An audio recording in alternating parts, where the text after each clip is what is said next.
Tadi siapa gue ya?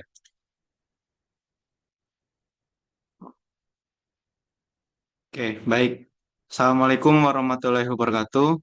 Jadi kami di sini akan mempresentasikan hasil pekerjaan kami dari mata kuliah User Experience, yaitu Sistem Domain dan Server UPA TIK Universitas Lampung. Jadi sebelum kita masuk ke materi, pada baiknya kita memperkenalkan diri terlebih dahulu. Izin memperkenalkan diri, nama saya Alfi Krido Putra, dan keempat teman saya yaitu ada Mama Rahen Gumai, ada Firman Farel Ricardo, kemudian ada Dito Aryo Trengginas, dan ada Syarul Gufron Alhamdan. Oke, langsung saja masuk ke materinya. Oke, sebelum kita mengenal lebih lanjut, jadi di sini kami membuat sebuah proyek yaitu tentang SIDEFTIK, yaitu Sistem Domain dan Server UPA TIK Unila. Jadi mana web ini adalah merupakan platform digital untuk pengajuan layanan domain dan hosting bagi unit kerja Universitas Lampung. Jadi, dalam proses latar belakang ini, kami merubah konsep dari sesuai dengan mata kuliah dari unit user experience, yaitu menggunakan versi mobile dari bentuk website itu sendiri. Jadi di sini eh, untuk menggunakan mobile sendiri yaitu yang pertama peningkatan kebutuhan. Jadi seiring tren digitalisasi di kampus, jumlah permintaan aktivasi situs web dan sistem informasi baru terus meningkat setiap tahunnya. Kemudian ada aksesibilitas tanpa batas, yang di mana saat ini administrasi dokumen atau SDS masih sangat bergantung pada akses web desktop. Mobile version memungkinkan staf dan pimpinan memantau status dokumen kapan saja dan di mana saja. Kemudian ada notifikasi real time, yaitu salah satu hambatan utama adalah keterlambatan approval. Dengan aplikasi mobile, push notification memastikan setiap data pengajuan baru pihak terkait langsung terinformasi. Oke, selanjutnya. Nah, jadi dalam pengembangan user experience pada project kami ini, di sini ada beberapa target pengguna atau persona, yang dimana pada target pengguna ini ada dua pihak, yaitu yang pertama ada admin TIK dan pimpinan unit. Yang di mana pada admin TIK itu sendiri, yaitu persona utama dengan mobilitas tinggi untuk memvalidasi pengajuan domain, hosting, dan VPN. Yang di mana antarmuka fokus pada kecepatan kerja dan fungsional tanpa harus membuka laptop. Kemudian untuk target pengguna yang kedua yaitu adalah pimpinan unit, yang di mana pengguna yang membutuhkan alur pengajuan simple dan bebas istilah teknis rumit. Ini mana pada pimpinan unit ini sendiri berfokus pada kemudahan input data serta transparansi dalam memantau status layanan secara real time pada website si DevTik itu sendiri. Oke, selanjutnya.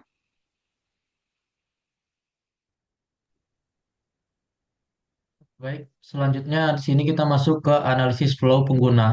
Yang mana di sini ada empat pilar utama yang menjadi acuan. Yang pertama di sini ada autentifikasi. Nah, di sini kami tentunya ingin memberikan login yang aman menggunakan akun SSO Unila. Tentunya juga akan memudahkan mahasiswa Unila untuk mengakses site webnya ataupun aplikasinya. Yang kedua di sini ada pengajuan. Pengajuan ini from input data itu eh, dapat intuitif dengan fitur upload. Ketiga ada dashboard, yang mana di sini kami tentunya ingin membuat sebuah eh, ringkasan statistik atau dokumen dan tugas tertunda itu dalam bentuk dashboard yang mudah digunakan. Yang keempat dan yang terakhir itu ada approval, yaitu sistem satu klik untuk menyetujui atau menolak sebuah dokumen yang diajukan. Next. Selanjutnya di sini ada perbandingan web versus mobile. Yang pertama di sini ada fitur atau aspeknya, yang mana di sini kita menggunakan eh, yang pertama di sini ada akses lokasi. Untuk versi webnya itu dia terbatas menggunakan laptop ataupun PC, sedangkan versi mobile itu kita bisa menggunakannya di mana saja. Dan di sini tentunya memudahkan ketika seorang mahasiswa ataupun dosen sedang berpergian dan tidak memiliki laptop atau PC itu bisa menggunakan smartphone. Yang kedua di sini ada kecepatan input, yang mana versi web itu terbilang medium, sedangkan untuk versi mobile itu bisa sangat cepat ya dan juga lebih cepat tentunya. Yang ketiga di sini ada kecepatan input, yang mana versi web itu menggunakan email sering terlewat, sedangkan untuk versi mobile itu ada push notification yang mana di sini sudah terguna yaitu real time. Terakhir ada kecepatan input. Nah, kecepatan input ini untuk versi web itu data happy atau datanya itu dalam bentuk padat, sedangkan versi mobile itu dia itu clean dan action oriented. Next. Selanjutnya kita akan masuk ke uji coba prototipe yang akan dijalankan oleh teman-teman saya.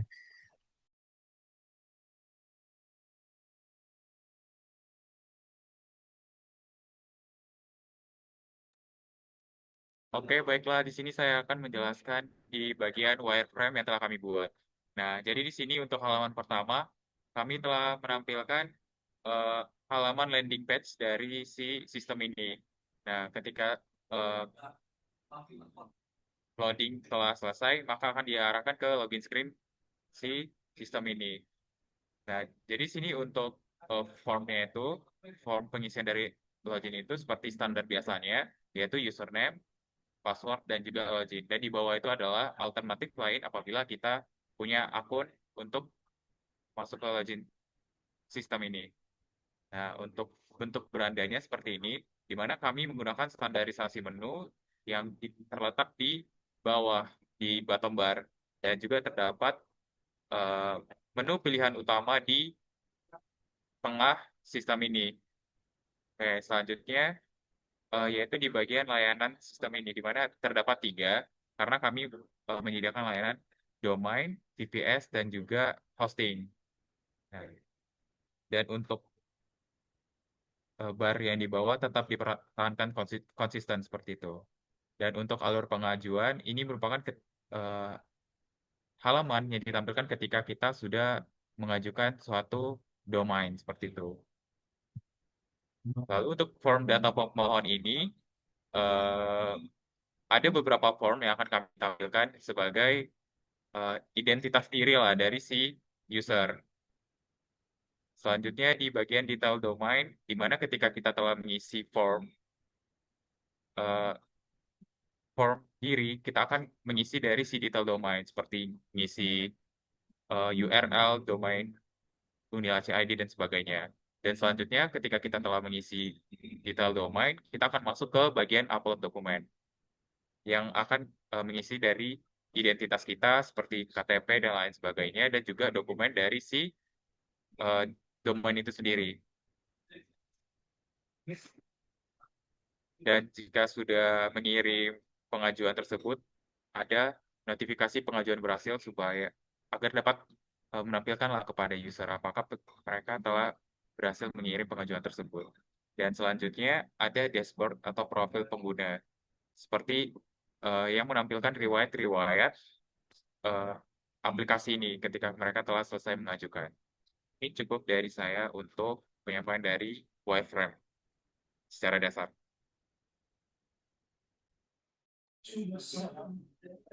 Baik, untuk selanjutnya mengenai UI yang kami rancang, yang kami desain. Jadi sebenarnya kurang lebih kami mengikuti wireframe yang telah kami buat sebelumnya. Jadi yang pertama itu ada halaman login. Login seperti biasa ya, masukkan NPM, kartu sandi, dan jikalau masuk berhasil akan memberitahukan si user atau pengguna bahwa masuknya berhasil. Dan nanti juga akan masuk ke bagian loading screen. Nanti setelah masuk loading screen, ini pertama itu kita lanjut ke next, langsung ke halaman dashboardnya, di mana setelah login nanti halaman dashboardnya akan muncul pertama kali yang untuk menampilkan sebenarnya si Devtik ini mengenai apa. Nah, pada si Devtik versi mobile yang kami buat dan kami rancang ini, itu kami berusaha untuk menyatukan semua informasi yang diperlukan di dalam web, pada web tersebut, gitu. Jadi memang tidak 100% sama data yang akan diambil, namun kami mengusahakan untuk bisa semua masuk ke dalam si mobile seperti itu. Nah, di sini itu kita memberitahu ya, ada informasi seperti domain aktif ada berapa dan lain sebagainya, mirip dengan yang website. Dan juga di sini ada juga pelayanan, di mana kalau kita klik akan muncul ke bagian layanannya. Tuh. Jadi di bagian pengajuan pilihan layanan itu ada tiga seperti biasa, ada domain, hosting, dan VPS. Bisa gitu. Next. Oke. Ini merupakan halaman dari alur pengajuan. Jadi halaman ini berfungsi dan bertujuan untuk memberitahukan atau menginformasikan kepada user para pengguna kira-kira alur pengajuan seperti apa, seperti isi formulir, kemudian catatan tanda tangan, dan kirim, dan nanti layanannya akan diaktifkan seperti itu ya. Nah, selanjutnya itu di bagian formulir pengajuan. Nah, ini contohnya kami ambil dari yang untuk yang domain, layanan domain. Nah, jadi di sini itu pengajuan yang pertama, langkah pertama. Itu misalkan kita mau ngajuin pengajuan baru seperti itu ya. Nah, itu kita bisa milih itu antara pengajuan baru, perpanjangan, atau lain sebagainya. Selanjutnya nanti di bagian yang kedua, nah, langkah kedua itu mengisi data si subdomainnya. Kira-kira jenisnya apa seperti itu ya. Apakah suatu lembaga atau suatu fakultas atau organisasi, jurusan dan lain sebagainya. Nah, nanti di kalau mungkin kita mau milih itu kita kasih nama lembaganya apa dan contohinnya gitu ya. Kemudian tanggung jawabnya apa? Apakah dosen apa teknik seperti itu. Maksudnya, nah di sini itu kita mengisi data diri. Ada dua penanggung jawab yang harus terlibat pada pengajuan layanan ini gitu. Yang pertama itu PJ admin. PJ admin ini dia berfungsi untuk sebagai penanggung jawab yang bisa dibilang atasannya. Misal seorang mahasiswa, seorang dosen seperti itu ya. Nah, kemudian kalau untuk yang penanggung jawab teknis ini merupakan biasanya mahasiswa yang mengurus secara teknis dari si domain ataupun layanan-layanan yang sedang aktif seperti itu. Next. Oke, jadi yang angka kelima itu eh, terdapat halaman atau langkah terakhir ya, yang tentang subdomainnya. Jadi misalkan kayak apa nama domainnya, terus pointingnya apa dan lain sebagainya seperti itu. Next. Nah, kemudian setelah ditinjau pengajuan. Nah, di tinjau pengajuan ini dia berfungsi untuk meringkas ya, ringkas data yang nggak diisikan. Nanti setelah dikirim, nanti dia akan merespon atau menggenerate ya, menggenerate PDF yang bisa kita unduh. Bisa kita unduh dan nanti bisa kita upload di halaman berikutnya seperti itu. Nah, tadi terlewat ya, ada bagian halaman profil yang dimana ini merupakan profil dari si pengguna. Ya, pengguna ini bisa masuk lewat menggunakan username dan password maupun menggunakan SSO Unila seperti itu. Mungkin untuk selanjutnya akan dijelaskan oleh teman saya mengenai alur dari prototipe-nya.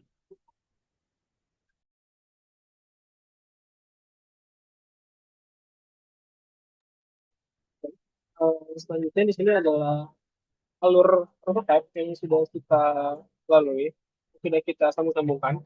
Jadi mana untuk flow pertama itu kita akan masuk ke bagian login. Misalnya kita harus login terlebih dahulu. Jadi untuk flow dari login sendiri itu untuk login masuk itu akan masuk ke bagian beranda. Sedangkan kalau misalkan yang untuk masuk dengan SEO lah, dia itu akan masuk ke tampilan dari si eh, login khusus untuk akun SSO nilai. Lalu kalau misalkan sudah berhasil, dia akan masuk berhasil dan akan masuk ke tampilan dari si berandanya lagi. Lalu eh, di tampilan beranda, di sini kan terdapat beberapa navigasi bawahnya.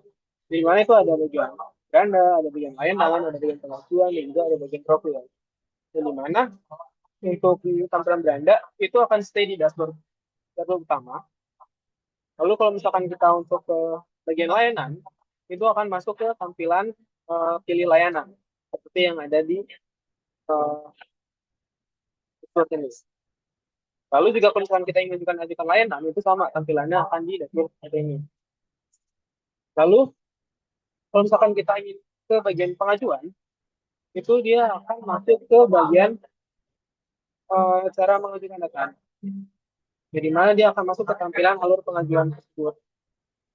Jadi mana setelah ini dia akan masuk ke tampilan dari si tipe pengajuan. Di mana dia alurnya adalah kalau misalkan kita lanjut, dia akan ke tampilan selanjutnya atau bagian kedua ke database domain.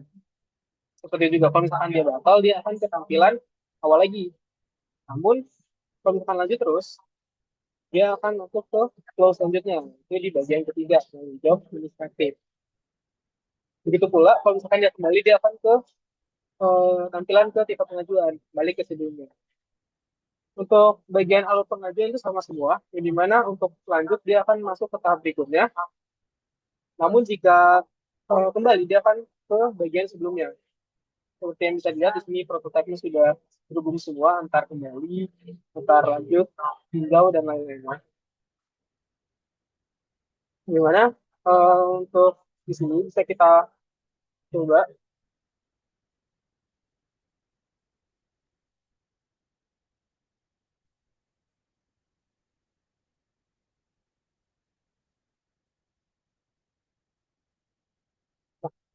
Jadi untuk tampilan pertama, dia langsung masuk ke ajukan pengajuan karena di sini flow pertama yang kita masukkan itu adalah tampilan dari si aju